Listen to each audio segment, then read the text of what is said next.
The massive hall fell silent as the final vote was counted. Ambassador Sarah Chen stood at the human delegation table, her hands clenched so tight her knuckles turned white. Around her, representatives from 47 different alien species watched with various expressions of satisfaction, relief, and barely hidden disgust. The Veltar speaker, a tall creature with blue-green skin and 4 arms, raised his staff. His voice echoed through the chamber like thunder. The Galactic Council has reached its decision. By a vote of 43-4, humanity is expelled from this alliance effective immediately. Sarah felt her heart sink. 15 years. 15 years of careful diplomacy, of proving humanity belonged among the stars. And it all came down to this moment. She looked across the vast chamber at species she had considered friends. The Cathari delegation avoided her eyes. The Zephyrians actually seemed pleased. Only the Altarians looked sad about the decision. Admiral Marcus Rivera, Earth's military representative, sat beside her with his face like stone. His gray hair was perfectly neat, his uniform spotless, but Sarah could see the anger burning in his dark eyes. Behind them, the rest of the human delegation sat in shocked silence. The Veltar speaker continued. The charges against humanity are clear and proven. First, excessive aggression in all military encounters. Second, reckless advancement of dangerous technologies without proper approval. Third, the possession of evolutionary traits incompatible with peaceful galactic civilization. Sarah wanted to scream. Excessive aggression? Humanity had only fought when attacked first. They had never started a single conflict. But somehow, the fact that humans won those fights quickly and completely made other species nervous. They called human tactics brutal and unconventional. Sarah called them effective. The technology charges were even more unfair. Yes, humans learned fast. Yes, they improved on alien designs. But wasn't that supposed to be a good thing? When the Mordak had shared their fusion drive technology, human engineers had made it 30% more efficient within 6 months. When the Veltar had shown them their communication systems, humans had created versions that worked twice as fast and used half the power. Every improvement humanity made seemed to frighten the Council more. They whispered about humans in the corridors, calling them dangerous and unpredictable. They said humans thought too fast, adapted too quickly, and refused to follow proper procedures. The speaker's next words hit like physical blows. Furthermore, humanity has demonstrated a disturbing pattern of reverse engineering and improving upon shared technologies at rates that violate all known scientific principles. Their artificial intelligence systems exceed safety parameters established over millennia. Their military innovations show a concerning focus on efficiency over restraint. Admiral Rivera finally stood up. His voice was calm, but Sarah could hear the steel underneath. If the Council is finished with its accusations, perhaps someone could explain what exactly we did wrong. We followed every treaty. We respected every boundary. We shared our discoveries freely. A ripple of uncomfortable sounds swept through the chamber. The Cathari representative, a being that looked like a cross between a spider and a tree, clicked its mandibles nervously. You shared your discoveries, yes. But you also changed everything you touched. Your improvements to our technologies were so significant that our own scientists could no longer understand their own inventions.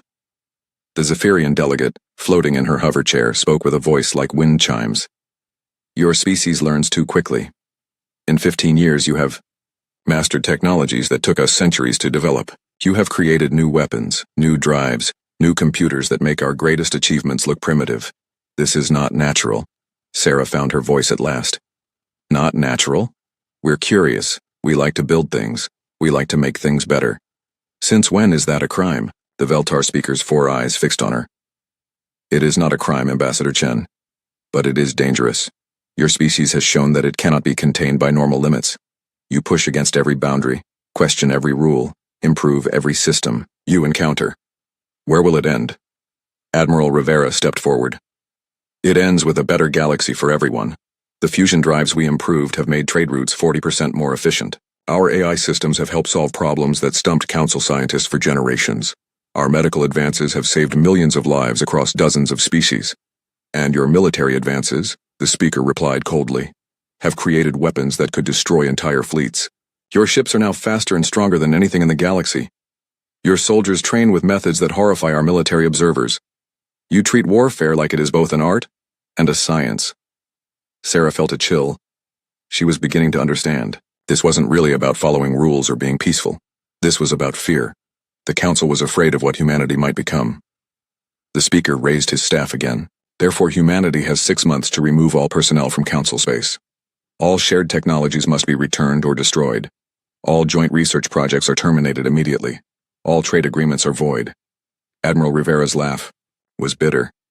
You're making a mistake. You think getting rid of us will solve your problems, but we've been good allies, we've been honest partners. You might not get another chance to have humans on your side.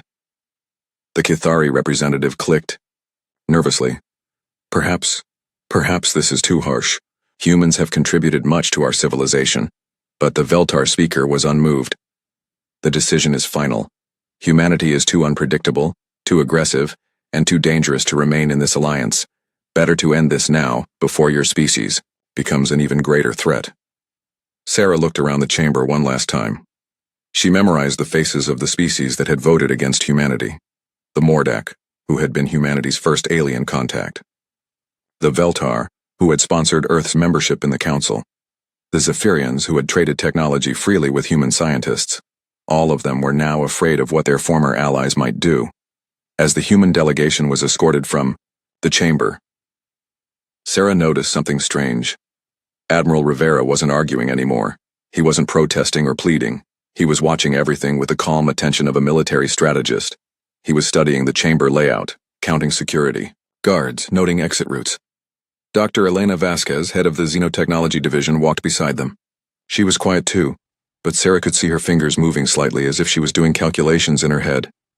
Elena had always been brilliant with alien tech.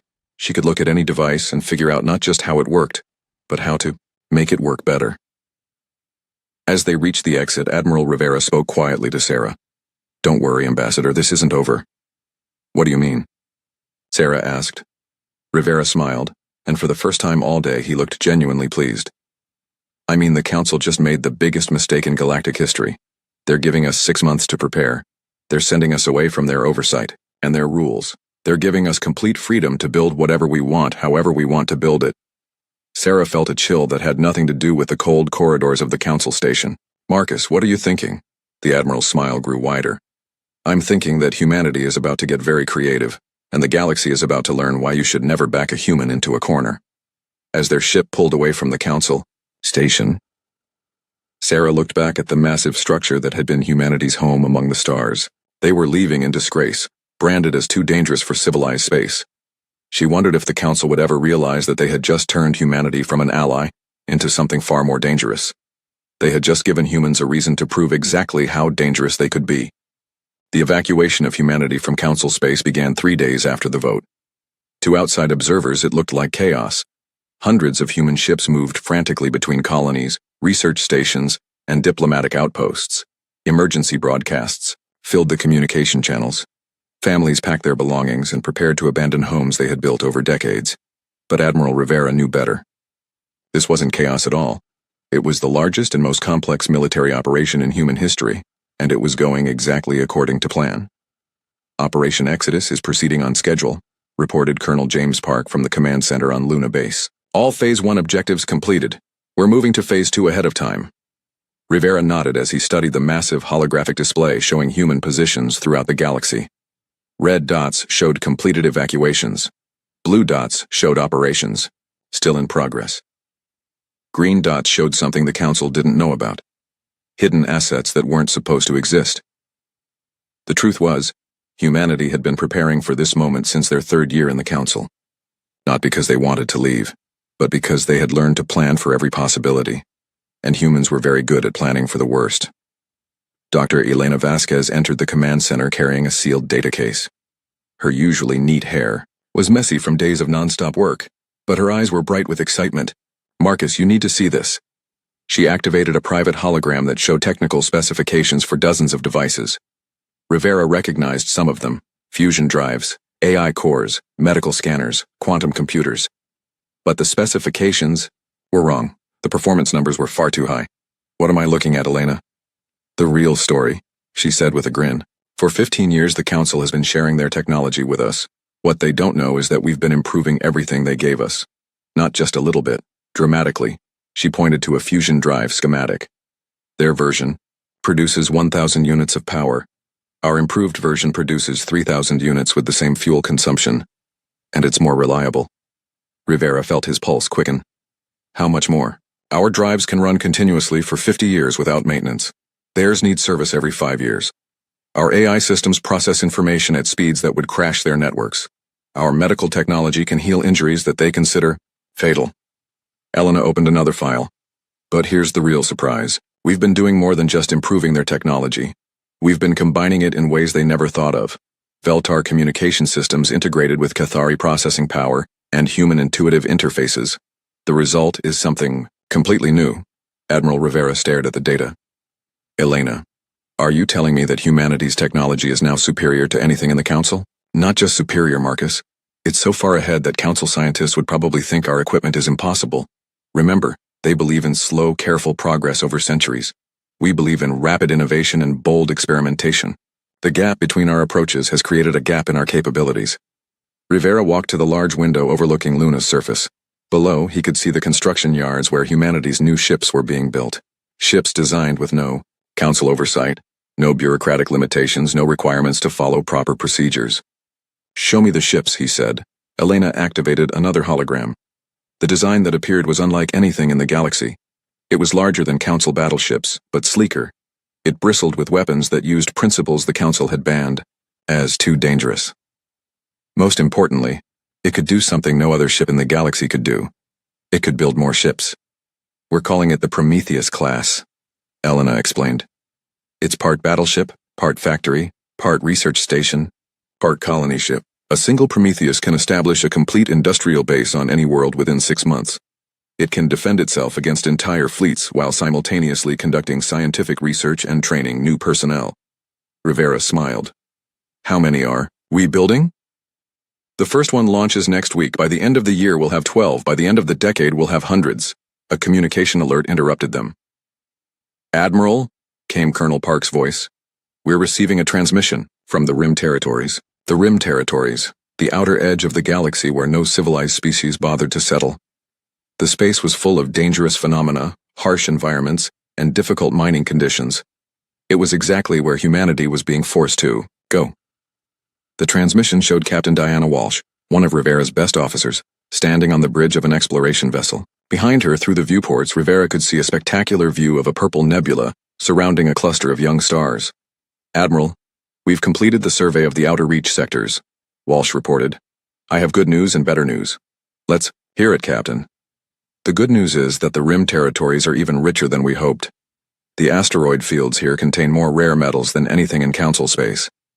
The energy output from these young star systems could power human civilization for millions of years. Rivera leaned forward. And the better news? Walsh grinned. The better news is that we're not alone out here. We've made contact with 17 different species that the Council has never heard of. They're all small civilizations, most of them, struggling to survive in these harsh conditions. But Admiral, some of their technologies are incredible. A new figure appeared on the transmission, a tall, thin being with silver skin and large black eyes. When it spoke, its voice was translated by human computers. I am Kyriel of the Nethys Commonwealth, the alien said. We have observed your species' arrival in the Rim Territories. Your technology appears familiar. Rivera raised an eyebrow. Familiar how? You build as we build. Fast, efficient, practical, not slow and careful like the Council species. We have been alone for a long time, Admiral Rivera. Perhaps we do not have to be alone anymore. After the transmission ended, Rivera stood quietly for several minutes. Elena waited patiently beside him. Finally, the Admiral spoke. Elena, I want you to accelerate the Prometheus program. I want the first ship ready in 1 month, not next week. Sir, that's impossible. We need at least make it possible, Rivera interrupted. Because I think we're about to discover that getting kicked out of the Council was the best thing that ever happened to humanity. Elena looked confused. How do you figure that? Rivera turned to face her, and she was surprised to see that he was smiling. Not the grim smile of a soldier preparing for war, but the excited smile of an explorer about to discover something wonderful. Think about it, Elena. For 15 years we've been trying to fit into their system, following their rules, respecting their boundaries, being careful not to offend them. All that time we've been holding ourselves back. He gestured toward the Rim Territories on the star chart.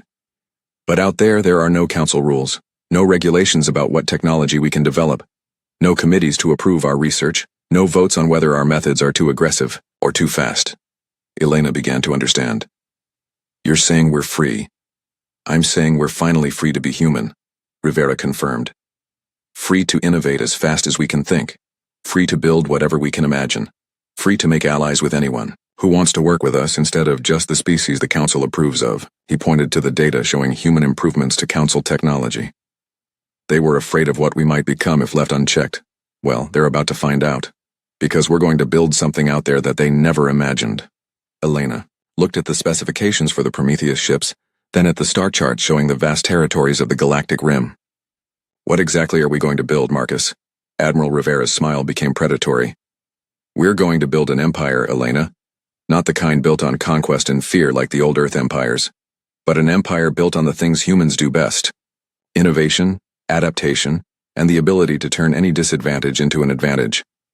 Outside the window, the first completed sections of the Prometheus ships gleamed under the lights of the construction yards.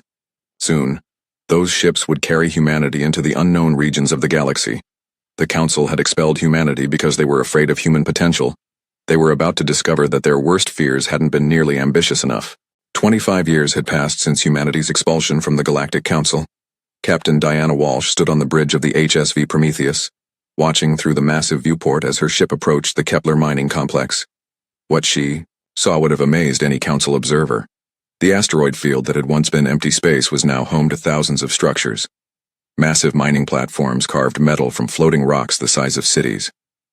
Factory ships assembled new vessels while research stations conducted experiments that would have horrified Council scientists with their dangerous scope. Transport ships moved between installations in constant streams, carrying raw materials, finished goods, and personnel. But most impressive of all were the defense platforms, sleek, deadly constructions that could destroy entire fleets while barely drawing power from the main reactors. Each platform was armed with weapons based on human improvements to technologies from a dozen different species. Admiral Rivera would be proud, commented Commander Sarah Kim, Walsh's second-in-command. When we started this project, people called it impossible. Walsh smiled. People have been calling human projects impossible for centuries. We just ignore them and build things anyway. The Prometheus was the flagship of humanity's new fleet, and it represented everything the Council had feared about human engineering. The ship was 3 times larger than the biggest Council vessel, but it moved faster than their smallest scouts. Its hull was made from alloys that combined Veltar crystalline technology with Cathari biometals and human carbon fiber techniques. The result was armor that could survive hits that would vaporize Council ships. But the Prometheus wasn't just a warship. As Walsh had learned over the years, it was something entirely new. A mobile city capable of establishing colonies, conducting research, manufacturing equipment, and defending itself against any threat. Captain, we're receiving a transmission from the surface, reported Lieutenant Torres from the communication station. The main screen showed the face of Dr. Elena Vasquez, now Director of Human Technology Development. Behind her, Walsh could see the sprawling laboratories of New Geneva Station, built inside a hollowed-out asteroid that had been transformed into humanity's primary research facility. Diana. Good to see you, Elena said warmly. I assume you're here for the demonstration? Wouldn't miss it for anything, Walsh replied. Is the new prototype ready? Elena's grin was answer enough. Come down to Lab 7, you're going to love this. An hour later, Walsh stood in the laboratory looking at something that shouldn't have existed. The device was barely the size of a briefcase, but according to Elena's specifications, it contained enough processing power to run the computers of an entire Council fleet. It's based on quantum processors from the Altarians, organic neural networks from the Nethys, and human intuitive programming, Elena explained. But we've integrated them in a way that creates something completely new. Watch this. She activated the device. Immediately, holographic displays filled the room with complex calculations, star charts, tactical analyses, and resource projections. The speed of the data processing was incredible. This single unit can coordinate the movements of 1,000 ships, plan the colonization of 50 worlds, and conduct scientific research that would take Council computers decades to complete, Elena said proudly. And it does it all while using less power than their basic communication systems. Walsh shook her head in amazement. Elena, this is incredible, but it's also going to terrify them. Good, said a familiar voice from the laboratory entrance. Walsh turned to see Admiral Rivera, now much older but still carrying himself with military precision. Fear makes people careful. Careful people make mistakes. Rivera approached the quantum computer display. How many of these can we build? As many as we want, Elena replied. The materials are common, the manufacturing process is automated, and we have 17 different species helping us improve the design. The Guthrie contributed crystalline storage matrices. The Vorth added biological processing elements. The Kirith developed new power systems. Walsh was impressed but not surprised. In 25 years, humanity had encountered dozens of species in the Rim territories. Unlike the Council races, these species were struggling to survive in harsh conditions. They understood the value of cooperation and rapid innovation. More importantly, they weren't afraid of human improvements to their technology. When humans took Guthrie crystal growing techniques and made them 10 times faster, the Guthrie were delighted. When humans combined Vorth biotechnology with human medical knowledge to create healing systems that could regenerate entire limbs, the Vorth called it a miracle. Admiral, Walsh said, we've been out here for 2.5 decades. Our territory now spans 3 spiral arms.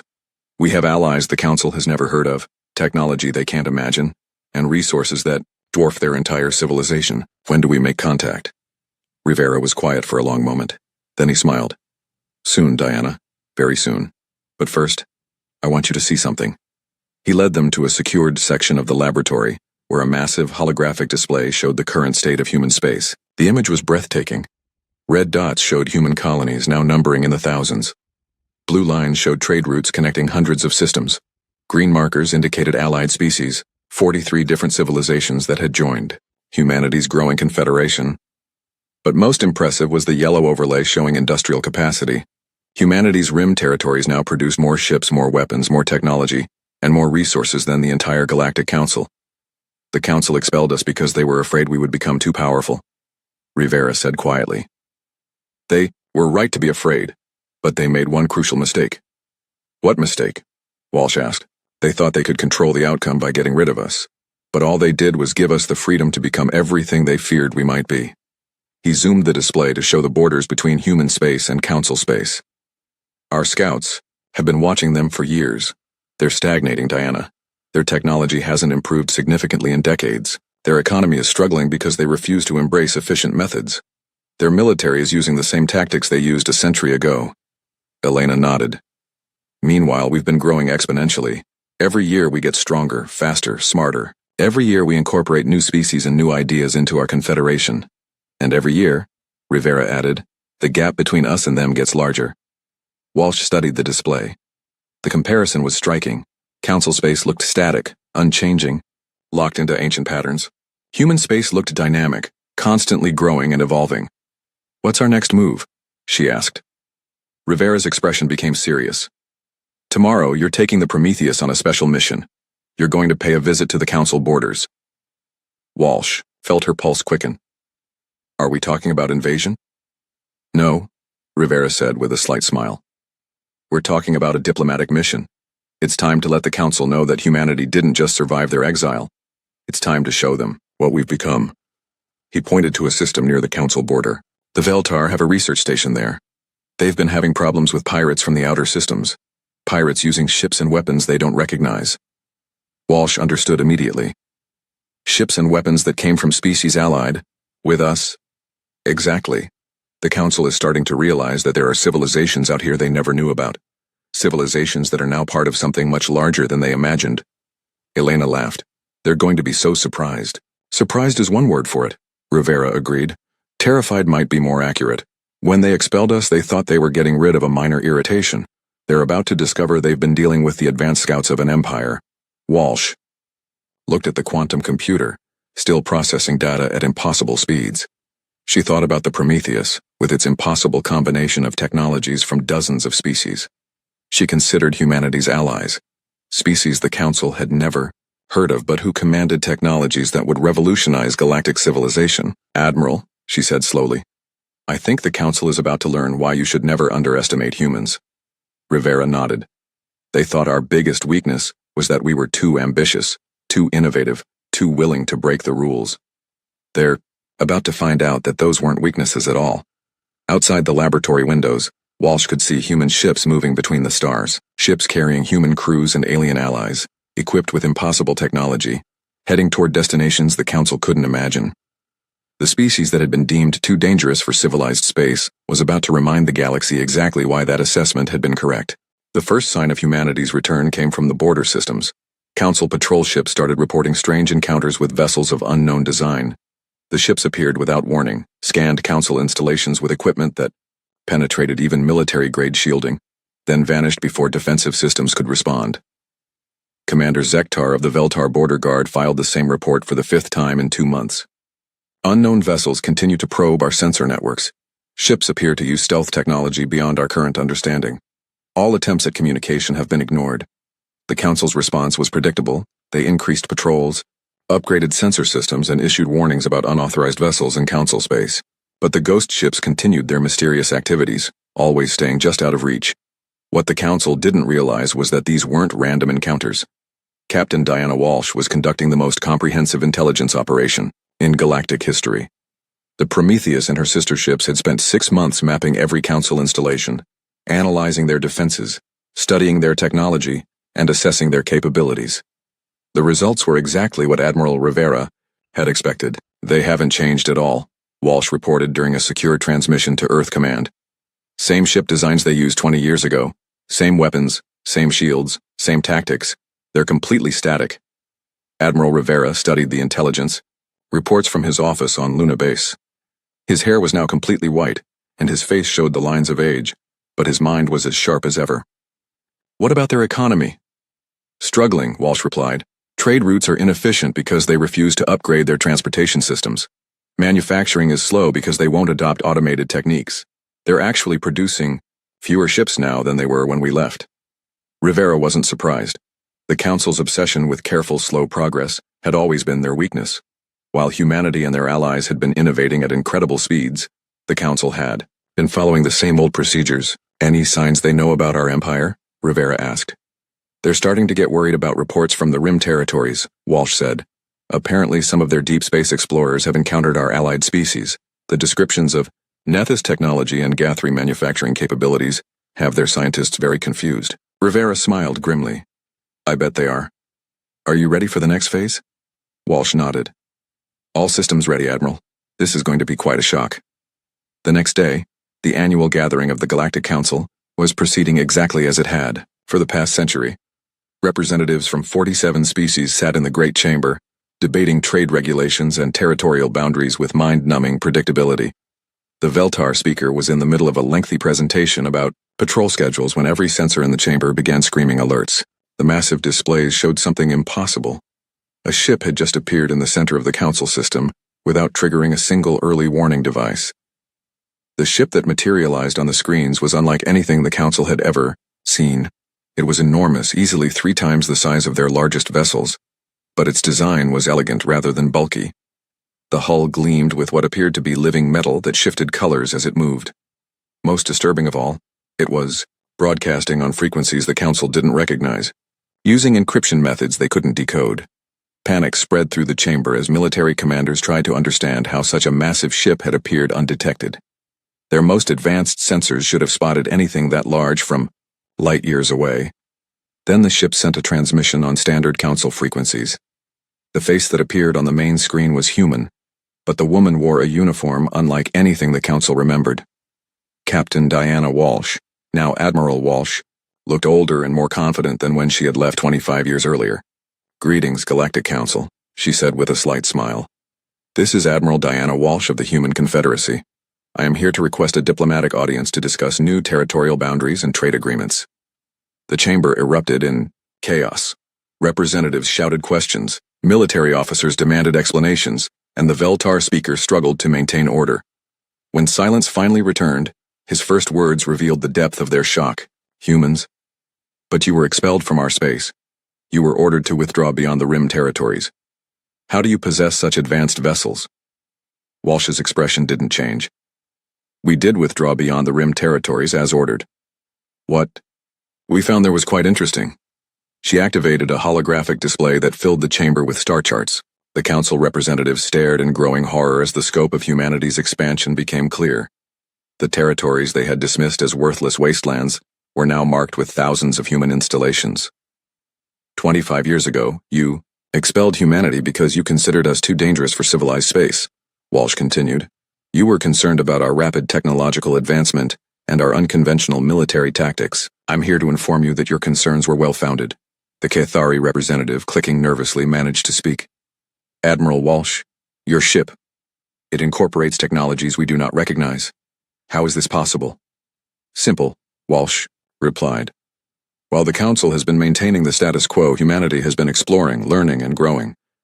The rim territories you considered empty were actually home to 43 different species. Species with remarkable technologies and a strong interest in cooperation.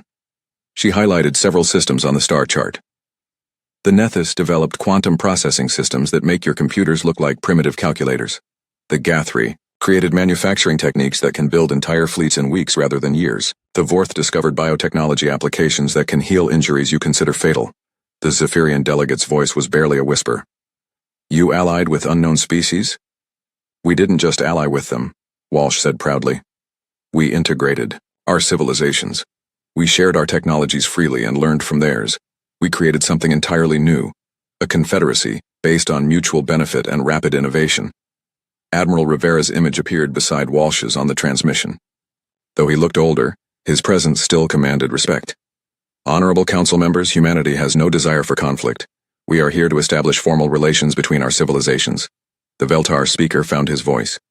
Admiral Rivera, your presence here violates the terms of your expulsion. You were ordered never to return to Council space. Rivera's smile was cold. Those terms were negotiated when humanity was a single species with limited resources. The situation has changed significantly. Another hologram activated showing industrial capacity comparisons. The numbers were staggering. Humanity's confederacy now controlled more resources than the entire Galactic Council.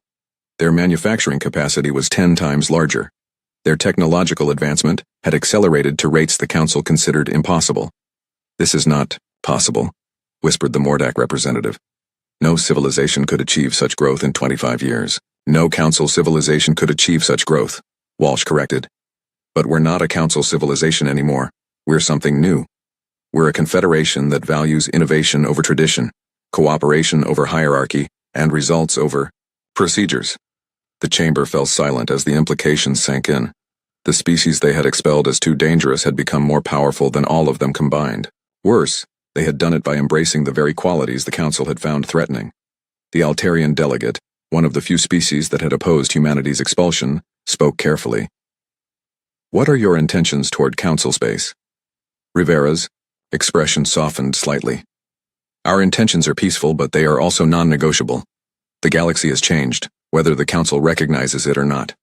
Your choice is simple: adapt to the new reality or be left behind by it. Walsh added, We're offering the Council an opportunity to join the modern galaxy. Trade agreements that will revitalize your economies. Technology transfers that will advance your civilizations by centuries. Cultural exchanges that will benefit everyone. And if we refuse? Asked the Veltar speaker. Rivera's answer chilled the chamber. Then you continue on your current path while the rest of the galaxy moves forward without you. Your choice. The transmission ended, leaving the Council chamber in stunned silence. Outside, through the great windows, they could see the impossible. Human ship hanging in space like a promise of things to come. The species that had been deemed too dangerous for galactic civilization had returned. But they hadn't come back as supplicants seeking readmission to the Council. They had come back as the leaders of something far greater than the Council had ever imagined. The old order was ending, whether the Council was ready or not.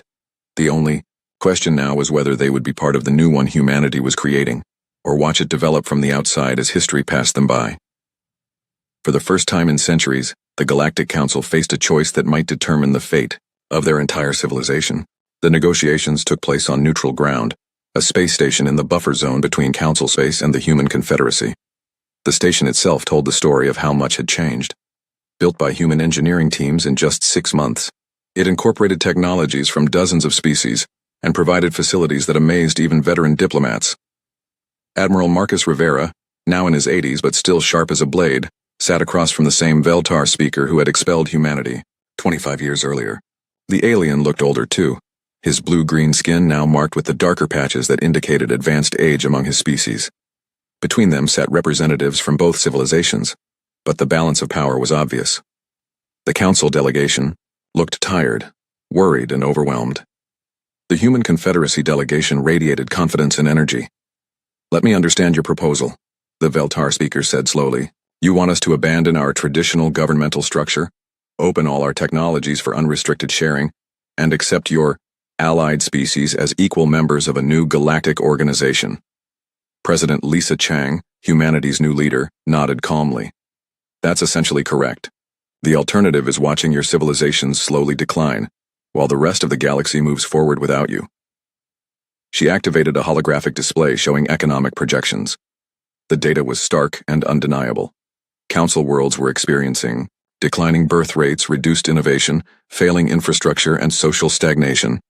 Meanwhile, Confederacy worlds showed explosive growth in every category. Your rigid caste systems discourage innovation, Dr. Elena Vasquez explained. Your bureaucratic approval processes slowed technological development to a crawl. Your fear of change has made change your enemy. The Cathari representative clicked his mandibles nervously. Dr. Vasquez, our systems have maintained peace and stability for millennia. How can you call that failure? Elena's response was gentle but devastating. Because peace without growth is not stability, it's slow death. Your populations are declining because your young people have no hope of improving their situations. Your economies are stagnating because you punish innovation. Your military technology is centuries behind ours because you're afraid of weapons that might actually work. Admiral Rivera leaned forward. 25 years ago you expelled us because you were afraid of what humanity might become. You were right to be afraid, but you were wrong about how to handle that fear. The Zephyrian delegate spoke in her wind chime, voicing, What do you mean, Admiral? You tried to solve the problem by getting rid of us, Rivera explained. But the real problem wasn't humanity. The real problem was that your civilizations had stopped evolving. We were just the symptom that made you notice the disease. President Chang activated another display showing the structure of the human Confederacy. Instead of the rigid hierarchies the Council preferred, the Confederacy was organized as a dynamic network where species, worlds, and individuals could rise based on merit and contribution. Look at our allied species, Chang said. The Nethys were struggling with resource shortages when we found them. Now they're leaders in quantum technology development. The Gathri were barely surviving in asteroid mining operations. Now they run the most efficient manufacturing systems in the galaxy. The Vorth had been isolated for centuries because other species found their biotechnology disturbing, added Admiral Walsh, who had joined the negotiations via quantum communication. Now their medical advances are saving millions of lives across 40 different species. The Council representatives shifted uncomfortably. They all knew about their own declining populations, failing economies, and social problems. But admitting that humanity's dangerous approach might actually be superior was almost impossible. The Altarian delegate, who had always been more open-minded, spoke carefully. What guarantees do we have that joining your confederacy won't simply result in human domination? Rivera smiled. The same guarantee we gave to every other species that joined us. The opportunity to prove what you're capable of when you're not held back by artificial limitations. He gestured to the other human representatives. Admiral Walsh started as a junior captain. Dr. Vasquez was just a xenotechnology researcher. President Chang was a colony administrator. None of them inherited their positions or were appointed by committees. They earned their roles through competence and results. The same principle applies to species, Chang added. The Kirith now lead our exploration programs because they're the best at it. The Durnaki run our diplomatic corps because they have natural talent for understanding different cultures. The Gathri dominate manufacturing because they revolutionized the entire process. Elena leaned forward. The question isn't whether humans will dominate the Confederacy. The question is what each species, including humanity, can contribute to something greater than any of us could achieve alone. The Veltar speaker was quiet for a long time. Finally he spoke. What you're proposing would fundamentally change our entire civilization. Our social structures, our governments, our ways of thinking. Everything would have to change. Yes, Rivera said simply. That's exactly what we're proposing. But what if we're not capable of such change? What if our species aren't adaptable enough? President Chang's expression softened. With respect, Honorable Speaker, you're already changing whether you realize it or not. Your young people are leaving Council worlds to seek opportunities in Confederacy space. Your best scientists are emigrating because they can't get approval for their research projects. Your most innovative companies are relocating to human space because they can't compete under Council restrictions. She activated another display showing migration patterns. The data was sobering. Over the past decade, millions of Council citizens, had quietly moved to Confederacy worlds, seeking opportunities their home systems couldn't provide. You can try to maintain your old systems, Chang continued, but eventually you'll run out of people who want to live under them. The negotiations continued for 3 weeks. The council representatives struggled with concepts that challenged everything they believed about civilization, government, and progress, but gradually, the reality of their situation became impossible to deny. Their civilizations were dying slowly, while humanity's confederation was exploding with life, energy, and growth. Their technology was stagnant, while human allies were achieving breakthroughs every month. Their young people were leaving for human space in ever-increasing numbers. The final agreement was signed by President Chang and 38 of the council species. 9 species chose to maintain their independence and continue their traditional approaches. They were allowed to do so, with the understanding that the offer to join would remain open. 6 months later, President Chang stood before the first assembly of the Galactic Confederacy. The chamber was larger and more diverse than the old council hall, accommodating representatives from 93 different species. The atmosphere was electric with possibility.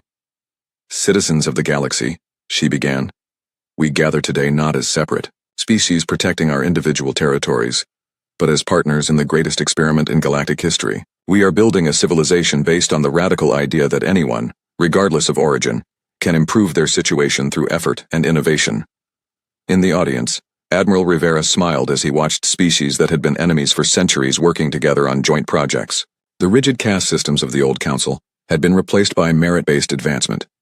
The bureaucratic approval processes had been streamlined to encourage innovation rather than stifle it. Most remarkably, the fear that had dominated galactic politics for millennia was being replaced by excitement about the future. Dr. Elena Vasquez, now Director of Confederacy Scientific Development, presented the Assembly's first major project, a joint exploration mission to the galactic core, where ancient mysteries waited for species brave enough and innovative enough to solve them. "This mission represents everything our Confederacy stands for," she announced. "Ships built with technologies from a dozen species, crewed by volunteers from 50 worlds, exploring regions that our ancestors considered impossible to reach." The mission launched a year later. The fleet was led by the HSV Prometheus, now upgraded with the latest Confederacy technologies. Captain Walsh, promoted to Fleet Admiral, commanded a force that represented the best of galactic civilization. As the ships departed for the galactic core, President Chang watched from the observation deck of New Geneva Station. Beside her stood Admiral Rivera, now retired but still serving as an advisor. "Do you think the council ever imagined this when they expelled us?" Chang asked. Rivera chuckled. "They were afraid we would become too dangerous if left unchecked. They never imagined we would become something better. What do you think they would say if they could see us now?" Rivera considered the question as he watched the mixed crews of humans and aliens preparing their ships for the journey ahead. "I think they would realize that their greatest fear came true. We did become everything they thought we might be. We just proved that what they feared was actually what the galaxy needed." The ships disappeared into hyperspace, carrying the hopes and dreams of 93 species toward mysteries that had waited millions of years to be solved.